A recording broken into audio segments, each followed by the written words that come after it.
MDH chana masala. ಈಗ ಕಡಲೆ ಇರಲಿ, ಹಲಸಂಡೆ ಬೀಜ, ಕಪ್ಪು ಕಡಲೆ ಅಥವಾ ಬಿಳಿ ಕಡಲೆ, ಎಲ್ಲವೂ ಸ್ವಾದಿಷ್ಟವಾಗುತ್ತೆ. ರಾಜ್ಯದಲ್ಲಿ ಇಂದು ಶಾಲೆಗಳಿಗೆ ಯಾವುದೇ ರೀತಿಯ ರಜೆ ಇರೋದಿಲ್ಲ. ಸರ್ಕಾರಿ ಹಾಗೂ ಖಾಸಗಿ ಅನುದಾನಿತ ಶಾಲೆಗಳಿಗೆ ಯಾವುದೇ ರೀತಿ ರಜೆ ಇಲ್ಲ.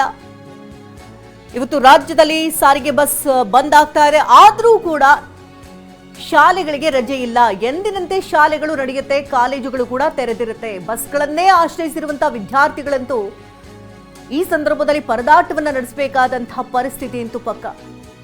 ಒಂದು ಕಡೆ ಬಸ್ಸನ್ನೇ ಅವಲಂಬಿತವಾಗಿ ಹೋಗುವಂತಹ ಮಕ್ಕಳಿಗೆ ತೊಂದರೆ ಆಗೋದಂತೂ ಫಿಕ್ಸ್ ಆಗ್ತಾ ಇದೆ. ಯಾಕಂದ್ರೆ ರಾಜ್ಯದಲ್ಲಿ ಇವತ್ತು ಬಸ್ ಸಮರ ಸಾರ್ತಾ ಇದೆ, ಮುಷ್ಕರ ನಡೆಸ್ತಾ ಇದ್ದಾರೆ. ಯಾವುದೇ ರೀತಿ KSRTC ಆಗಲಿ BMTC ಬಸ್ಗಳಾಗಲಿ ರಸ್ತೆಗಿಳಿತಾ ಇಲ್ಲ. ಒಂದು ಕಡೆ ಎಸ್ಮಾ ಜಾರಿ ಇದೆ, ಹಾಗಾಗಿ ಹಲವು ನೌಕರರು ಕೂಡ ಈಗ ಮನೆಯಲ್ಲೇ ಕುಳಿತವರು ಪ್ರತಿಭಟನೆಯ ಮೊರೆ ಹೋಗ್ತಾ ಇದ್ದಾರೆ. ಇನ್ನು ಬೆಳಗ್ಗೆ 6 ಗಂಟೆಯಿಂದ ಯಾವುದೇ ರೀತಿ ಬಸ್ಗಳ ಸಂಚಾರ ಇರೋದಿಲ್ಲ. ಬಸ್ಗಳನ್ನೇ ಆಶ್ರಯಿಸಿರುವಂಥ ವಿದ್ಯಾರ್ಥಿಗಳದ್ದು ಪರದಾಡಬೇಕಾದಂಥ ಪರಿಸ್ಥಿತಿ ಇವತ್ತು ನಿರ್ಮಾಣ ಆಗುತ್ತಂತೂ ಪಕ್ಕ. ಯಾಕಂದರೆ ರಾಜ್ಯದಲ್ಲಿ ಶಾಲೆಗಳಿಗೆ ಯಾವುದೇ ರೀತಿ ರಜೆಯನ್ನು ನೀಡ್ತಾ ಇಲ್ಲ. ಶಾಲಾ ಮಕ್ಕಳಿಗೆ ಆಗಿರ್ಬೋದು ಅಥವಾ ಖಾಸಗಿ ಅಥವಾ ಅನುದಾನಿತ ಎಲ್ಲ ಶಾಲೆಗಳ ಮಕ್ಕಳುಗಳಿಗೂ ಕೂಡ ಇವತ್ತು ರಜೆಯನ್ನು ಘೋಷಣೆ ಮಾಡಿಲ್ಲ. ಇನ್ನು ಸರ್ಕಾರಿ ಬಸ್ ಶಾಲೆಗಳಿಗೆ ತೆರಳುವಂತಹ ಮಕ್ಕಳುಗಳು ಕೂಡ ಇವತ್ತು ಪ್ರೈವೇಟಲ್ಲಿ ಏನು ವ್ಯಾನ್ಗಳು ಹೊರಡುತ್ತೋ ಅದಕ್ಕೆ ಪರ್ಯಾಯ ವ್ಯವಸ್ಥೆಯಾಗಿ ಆ ಮಕ್ಕಳನ್ನು ಕೂಡ ಆ ಬಸ್ನಲ್ಲಿ ಕರ್ಕೊಂಡು ಹೋಗಬೇಕು ಅಂತ ಹೇಳಿದ್ದಾರೆ. ಕಾದು ನೋಡಬೇಕು ಇದು ಎಷ್ಟರ ಮಟ್ಟಿಗೆ ಸಕ್ಸಸ್ ಆಗುತ್ತೆ ಅಂತ. ಈಗಾಗಲೇ ಹಲವು ಮಂದಿ ಬೇರೆ ಬೇರೆ ಭಾಗಗಳಿಂದ ಮೆಜೆಸ್ಟಿಕ್ ಹಾಗೂ ಹಲವು ಬಸ್ ನಿಲ್ದಾಣಗಳಲ್ಲಿ ಜಮಾಯಿಸಿದ್ದಾರೆ ಜನ. ಯಾಕಂದರೆ ಯಾವುದೇ ರೀತಿ ಸಂಪೂರ್ಣವಾದಂಥ ಮಾಹಿತಿ ಅವರುಗಳಿಗಿರೋದಿಲ್ಲ. ವಯಸ್ಸಾದಂಥವರು ಕೂಡ ಪಾಪ ಅಲ್ಲಿ ಬಂದು ಪರದಾಡಬೇಕಾದಂಥ ಪರಿಸ್ಥಿತಿ. ಬೇರೆ ಬೇರೆ ಊರುಗಳಿಂದ ಬೆಂಗಳೂರಿನತ್ತ ಮುಖ ಮಾಡಿದ್ದಾರೆ. ಇಲ್ಲಿಂದ ಬೇರೆ ಬೇರೆ ಸ್ಥಳಗಳಿಗೆ ತೆರಳಬೇಕು, ತಮ್ಮ ತಮ್ಮ ಗೂಡನ್ನು ಸೇರ್ಕೊಳ್ಳೋಣ ಅಂದರೆ ಅದು ಕೂಡ ಕಷ್ಟ ಸಾಧ್ಯ ಆಗ್ತಾ ಇದೆ ಅವರಿಗೆ. ಗಡಿ ಜಿಲ್ಲೆ ಬೆಳಗಾವಿಗೆ ತಟ್ಟಲಿದೆ ಬಸ್ ಬಂದ್ ಬಿಸಿ. ಬೆಳಗಾವಿ ಚಿಕ್ಕೋಡಿ 2 ವಿಭಾಗದಲ್ಲಿ ಸಿಬ್ಬಂದಿಗಳು ಗೈರಾಗಿದ್ದಾರೆ. ಈವರೆಗೂ ಕೂಡ ಬಸ್ ಡಿಪೋಗೆ ಸಾರಿಗೆ ನೌಕರರು ಕಾಲಿಟ್ಟಿಲ್ಲ.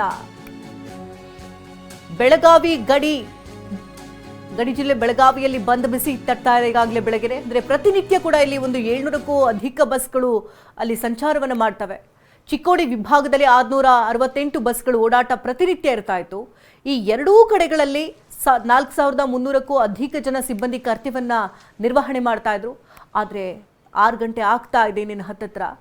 ಆದರೂ ಕೂಡ ಇಲ್ಲಿವರೆಗೂ ಯಾವುದೇ ಸಿಬ್ಬಂದಿಗಳು ಮುಖ ಮಾಡಿಲ್ಲ. ದೂರದ ಊರುಗಳಿಂದ ಬರುವಂತಹ ಬಸ್ಗಳು ಮಾತ್ರ ಬಸ್ ನಿಲ್ದಾಣಕ್ಕೆ ಆಗಮಿಸ್ತಾ ಇದೆ ಹೊರತು ಇಲ್ಲಿಂದ ತೆರಳುವಂತಹ ಬಸ್ಗಳು ಯಾವುದೇ ರೀತಿ ಸಂಚಾರ ಆಗ್ತಾ ಇಲ್ಲ. ಬೆಳಗಾವಿಯ ಕೇಂದ್ರ ಬಸ್ ನಿಲ್ದಾಣಕ್ಕೆ ಬಸ್ಗಳಿಗಾಗಲೇ ಆಗಮಿಸ್ತಾ ಅಂದರೆ ನೈಟ್ ಶಿಫ್ಟ್ನಲ್ಲಿರೋ ಮಾತ್ರ ಇಲ್ಲಿ ಬರ್ತಾ ಇರುವಂಥದ್ದು. ಬೆಳಗಾವಿಯಿಂದ ಹಾಗೆ ಚಿಕ್ಕೋಡಿಯಿಂದ ಈ ಭಾಗದಿಂದ ಸಂಚಾರ ಮಾಡುವಂಥ ಬಸ್ಗಳ ಸಂಚಾರ ಯಾವುದು ಕೂಡ ಇಲ್ಲ ಅಲ್ಲಿ. ಈ ಬಗ್ಗೆ ಹೆಚ್ಚಿನ ಡೀಟೇಲ್ಸ್ ಅನ್ನು ಕೊಡ್ತಾರೆ ನೇರ ಸಂಪರ್ಕದಲ್ಲಿ ಸಹದೇವ್ ಮಾನೆ. ಬೆಳಗಾವಿ ಹಾಗೂ ಚಿಕ್ಕೋಡಿ ಅಂದ್ರೆ ಆ ಭಾಗದಿಂದ ಸಾಕಷ್ಟು ಕಡೆಗೆ ಜನರ ಸಂಚಾರ ಪ್ರತಿನಿತ್ಯ ಇರ್ತಾ ಇತ್ತು. ಆದ್ರೆ ಈಗ ನೈಟ್ ಶಿಫ್ಟ್ ನ ಬಸ್ಗಳು ನೋಡ್ತಾ ಇದ್ರೆ ಇಲ್ಲಿಂದ ಯಾವುದೇ ರೀತಿ ಸಿಬ್ಬಂದಿಗಳು ಇನ್ನೂ ಕೂಡ ಕರ್ತವ್ಯಕ್ಕೆ ಹಾಜರಾಗ್ತಿಲ್ಲ ಅನ್ನೋದ್ರ ಬಗ್ಗೆ ಮಾಹಿತಿ ಲಭ್ಯವಾಗ್ತಿದೆ. ಏನ್ ಚಿತ್ರಣ ಕಂಡು ಬರ್ತಾ ಇದೆ ನಿಮ್ ಕಣ್ಮುಂದೆ ಈಗ? ಹೌದು ಶಕುಂತಲ, ಏನು ಬೆಳಗಾವಿಯಲ್ಲೂ ಕೂಡ ಈ ಒಂದು ಬಸ್ನ ಮುಷ್ಕರದ ಎಫೆಕ್ಟ್ ತಡ್ತಾ ಇದೆ ಅಂತ ಹೇಳ್ಬೋದು. ಬೆಳಗ್ಗೆಯಿಂದ 5 ಗಂಟೆಗೆ ಸಿಬ್ಬಂದಿಗಳು ಕರ್ತವ್ಯಕ್ಕೆ ಹಾಜರಾಗಬೇಕಿತ್ತು, ಆದ್ರೆ ಈವರೆಗೂ ಕೂಡ ಸಿಬ್ಬಂದಿಗಳು ಬಂದಿಲ್ಲ ಅನ್ನುವಂತ ಮಾಹಿತಿ ಕೂಡ ಇರುವಂತದ್ದು. ಇನ್ನೊಂದು ಕಡೆ ಪ್ರಯಾಣಿಕರು ಕೂಡ ಈಗ ಪರದಾಟವನ್ನ ನಡೆಸುವಂತಹ ಸ್ಥಿತಿ ಕಂಡು ಬರ್ತಾ ಇರುವಂತದ್ದು. ನಾನು ಕೂಡ ಬೆಳಗಾವಿಯ ಕೇಂದ್ರ ಬಸ್ ನಿಲ್ದಾಣದಲ್ಲೇ ಇದ್ದೇನೆ. ಸದ್ಯ ಈಗ ಎಂದಿನಂತೆ ಪ್ರಯಾಣಿಕರು ಮಾತ್ರ ಏನು ದೂರದ ಊರುಗಳಿಗೆ ಹೋಗೋಕೆ ಬಂದು ನಿಂತಿರುವಂತದ್ದನ್ನು ಕೂಡ ದೃಶ್ಯಾವಳಿಗಳಲ್ಲಿ ಗಮನಿಸಬಹುದಾಗಿದೆ. ಸದ್ಯ ಈಗ ಬೆಳಗ್ಗೆ 6 ಗಂಟೆಯಿಂದಲೂ ಕೂಡ ಬೆಳಗಾವಿಯಿಂದ ಬೇರೆ ಬೇರೆ ಜಿಲ್ಲೆಗಳಿಗೆ ಮತ್ತು ಬೇರೆ ಬೇರೆ ಊರುಗಳಿಗೆ ಹೋಗುವಂತಹ ಬಸ್ಗಳು ಇನ್ನೂ ಕೂಡ ಬಂದಿಲ್ಲ.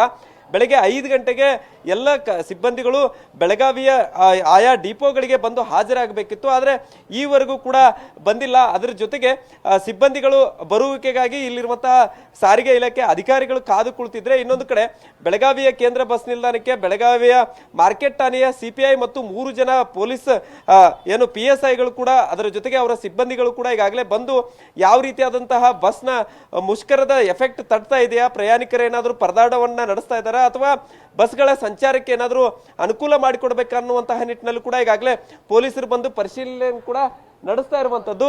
ಅದರ ಜೊತೆಗೆ ಈಗ ಬೆಳಗ್ಗೆ ಬೆಳಗಾವಿಯಿಂದ ಹುಬ್ಬಳ್ಳಿ, ಧಾರವಾಡ ಸೇರಿದಂತೆ ಬೇರೆ ಬೇರೆ ಊರುಗಳಿಗೆ ಪ್ರಯಾಣಿಕರು ತೆರಳಬೇಕಾಗಿತ್ತು. ಆದರೆ ಇಲ್ಲಿವರೆಗೂ ಬಸ್ಗಳು ಬಾರದ ಹಿನ್ನೆಲೆಯಲ್ಲಿ ಪ್ರಯಾಣಿಕರು ಕೂಡ ಬಸ್ಗಾಗಿ ಕಾದು ಕುಳಿತಿರುವಂತದ್ದನ್ನು ಕೂಡ ದೃಶ್ಯಾವಳಿಗಳಲ್ಲಿ ಗಮನಿಸಬಹುದಾಗಿದೆ. ನಾವು ಅವ್ರನ್ನ ಮಾತಾಡಿಸ್ತೇನೆ. ಸರಿ, ಎಲ್ಲಿಗೆ ಹೋಗ್ತಾ ಇದ್ರಿ? ಬಿಜಾಪುರ ಹೋಗ್ಬೇಕ್ರಿ. ಬಸ್ ಏನು ಬಂದದ? ಹ್ಞೂ ಬಸ್ ಬಂದದ ರೀ. ಬಿಜಾಪುರ ಹೋಗ್ರಿ, ಮತ್ತೆ ಮುಂದೆ ನಾವು ಮಷಿನ್ ಮಾಡಕ್ಕೆ ಹೋಗ್ಬೇಕ್ರಿ. ಇವತ್ತು ಸ್ಟ್ರೈಕ್ ಐತೆ ಅನ್ನೋದು ಗೊತ್ತಿರಲಿ? ಸ್ಟ್ರೈಕ್ ಗೊತ್ತಿದ್ದಿಲ್ಲ ನಮಗೆ. ಈಗೇನು ಕೇಳಿದ್ರಿ ಸರ್ ಬಸ್ ಬರ್ತಾವಂತೇಳಿ? ಹೋಗಲಿಲ್ಲ ಅಂತ ಹೇಳಿದ್ರು. ಬರೋದು ಬಸ್ ಹೋಗಲಿಲ್ಲ. ಅದು ಇಲ್ಲಿವರೆಗೆ 5 ಗಂಟೆಗೆ ಇತ್ತಲ್ಲ, ಅದು ಹೋಗಲಿಲ್ಲ. ನಾವು ಇನ್ನೂ ವೇಟ್ ಮಾಡ್ತಾ ಇದ್ದೇವೆ ಬರ್ತಾವನೋ ಅಂತ ಹೇಳಿ. ಇಲ್ಲ, ವಾಪಸ್ ಹೋಗಿ. ಎಷ್ಟು ಗಂಟೆಗೆ ಬಂದಿರಿ ಸರ್? ನಾನು 4:15 ಬಂದಿದ್ದೆ. ಇನ್ನೂ ಬಸ್ ಬಂದಿಲ್ಲ. ಸೊ ಇದು ಸದ್ಯ ಒಂದ್ ಕಡೆ ಬೆಳಗ್ಗೆ 4 ಗಂಟೆ 4:15 ಕೂಡ ಪ್ರಯಾಣಿಕರು ಬಂದು ಕುಳಿತಿದ್ದಾರೆ. ಆದ್ರೆ ಈವರೆಗೂ ಕೂಡ ಬಸ್ ಬಂದಿಲ್ಲ ಅನ್ನುವಂತ ನಿಟ್ಟಿನಲ್ಲಿ ಹೇಳ್ತಾ ಇರುವಂತದ್ದು. ಬಸ್ ಬರುತ್ತೆ ಅನ್ನುವಂತಹ ನಿಟ್ಟಿನಲ್ಲೂ ಕೂಡ ಕಾದು ಕುಳಿತಿರುವಂತಹ ಪ್ರಯಾಣಿಕರು. ಒಂದ್ ಕಡೆ ಸಿಬ್ಬಂದಿಗಳು ಬಂದಿಲ್ಲ ಅನ್ನುವಂತಹ ನಿಟ್ಟಿನಲ್ಲಿ ಅಧಿಕಾರಿಗಳು ಅವರುಗಳಿಗೆ ಕರೆ ಮಾಡಿ ಕರೆಸಿಕೊಳ್ಳುವಂತಹ ಕೆಲಸವನ್ನು ಕೂಡ ಈಗಾಗಲೇ ಮಾಡ್ತಾ ಇರುವಂತದ್ದು. ಒಟ್ಟಾರೆ ಬೆಳಗಾವಿಯಿಂದ ಸುಮಾರು 700ಕ್ಕೂ ಅಧಿಕ ಬಸ್ಗಳು ಸಂಚಾರವನ್ನ ಬೇರೆ ಬೇರೆ ಭಾಗಗಳಿಗೆ ಸಂಚರಿಸ್ತಿದ್ವು. ಅದರ ಜೊತೆಗೆ ಚಿಕ್ಕೋಡಿಯಿಂದಲೂ ಕೂಡ 668ಕ್ಕೂ ಅಧಿಕ ಬಸ್ಗಳು ಸಂಚಾರವನ್ನ ನಡೆಸ್ತಾ ಇದ್ವು.